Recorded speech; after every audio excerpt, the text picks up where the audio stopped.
Acho que a gente nunca vai ter acesso à experiência do outro, porque quando a gente tiver acesso à experiência do outro, ela deixa de ser dele e começa a ser nossa. E aí tem uma discussão muito bacana para nós. É muito importante para a gente entender a importância da ciência, porque eu não posso inferir um estado mental em um organismo, nem dizer como que ele experimenta a existência, que eu não tenho acesso. Exatamente. Enquanto, né? Eu acho que vai sempre ser impossível. Acho que a gente nunca vai ter acesso à experiência do outro, porque quando a gente tiver acesso à experiência do outro, ela deixa de ser dele e começa a ser nossa. Porque sempre vai ser influenciada pela nossa própria experiência. Você está preso na tua experiência, você nunca vai ter uma experiência que não seja sua. Então, de certa maneira, não dá pra gente fazer essa inferência. Eu não sei o que se passa na sua cabeça. Eu a imagino menos que hipoteticamente eu conseguisse apagar a tua memória, fazer tu viver uma experiência e depois eu te boto de volta e tu tem a soma das duas experiências e tu assimila uma com a outra. A partir do momento que eu tiver a soma das duas experiências, uma interfere na outra. Nossas memórias interferem na nossa experiência, interferem na forma como nós percebemos o mundo, interfere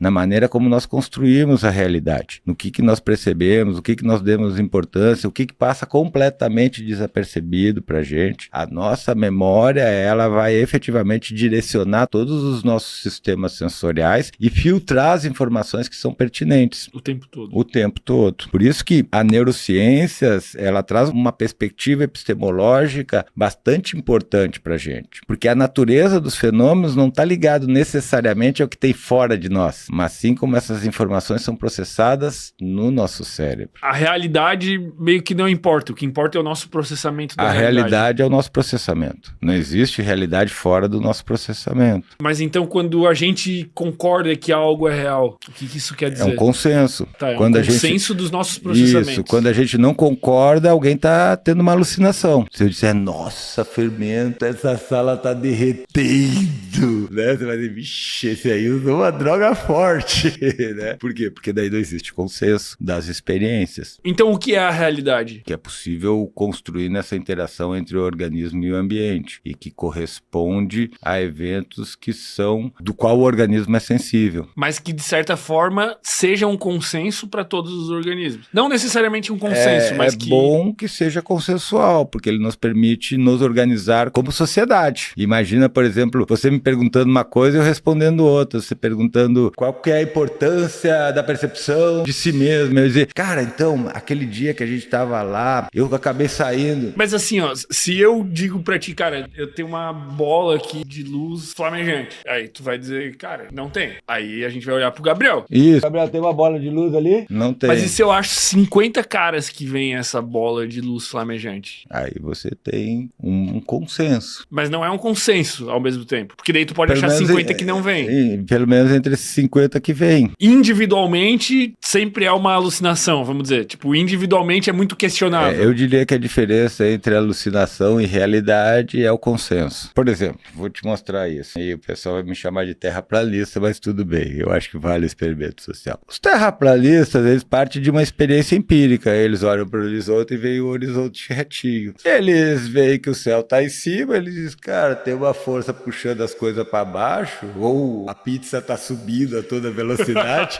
Então deve ser lá, tem um domo, tem alguma coisa ali. Eles vão tentando, de certa forma, adequar as explicações que eles têm aos dados que eles têm. Eles estão mapeando a realidade com os instrumentos que eles têm. Com os instrumentos que ele tem, com os dados que eles têm. Daí ele diz, não, cara, a Terra é plana. Daí se você consegue uma justificativa para isso, tipo, existe governo profundo, o governo profundo que está alterando as nossas percepções e modificando e que diz que a Terra é plana para ajustar o mundo a uma cosmologia e nos dominar enquanto escravos de um sistema, né? Somos escravos do sistema. Obviamente que isso, para algumas dessas pessoas, vai ser uma coisa interessante e que, tendo outras pessoas que estão falando com aquilo, gera um consenso e gera um burburinho naquilo. Eu digo que é interessante demais a gente chegar em 2024 e as pessoas estarem discutindo o formato da Terra.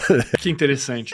Porque aí que eu ia falar que é a questão importante para nós, né, cara? Porque, na verdade, as nossas percepções, elas podem nos enganar, elas podem ser ilusões. E aí, o que acontece? Quando a gente consegue alguns dados adicionais, a gente pode inferir algumas coisas. Por exemplo, se eu sei que uma sombra num determinado horário, num determinado ponto, tem um determinado comprimento, e no outro ponto ela tem um outro comprimento, eu vou inferir que o ângulo de incidência da luz modificou em 2 pontos. Então quer dizer que já não pode ser plana. A gente acha que a Terra redonda é uma coisa nova. Muitos povos, muitos antigos já sabiam que a Terra era uma circunferência, já se imaginava isso de alguma maneira. Então, inclusive, o tamanho da Terra já foi calculado na Grécia Antiga. Então, de certa forma, cara, o que acontece é que você tem um conjunto de pessoas que, a partir das suas experiências, acabam chegando num consenso e dão uma explicação para isso. Elas explicam, não, olha, a Terra é plana. Por que a Terra é plana? Bom, porque o horizonte, eu olho daqui até aqui, me parece que está reto. Eu olho para frente, eu não vejo curva nenhuma. Por isso que essas explicações baseadas em experiências e não em evidências, elas são quase que inúteis. Eu não diria que elas são inúteis, elas podem ser importantes ou funcionar em determinados contextos e em determinadas situações, né? E a gente pode pensar, por exemplo, do ponto de vista da física, na física newtoniana, na física relativista e na física quântica. Cada um deles é um conjunto de evidências matemáticas que procura descrever um determinado fenômeno. Na medida em que ele descreve o fenômeno e que ajuda você a prever esses fenômenos ou a manipular eles, elas acabam tendo uma importância. Então, a gente tem que ver que a verdade, muitas vezes, ela é só pragmática, não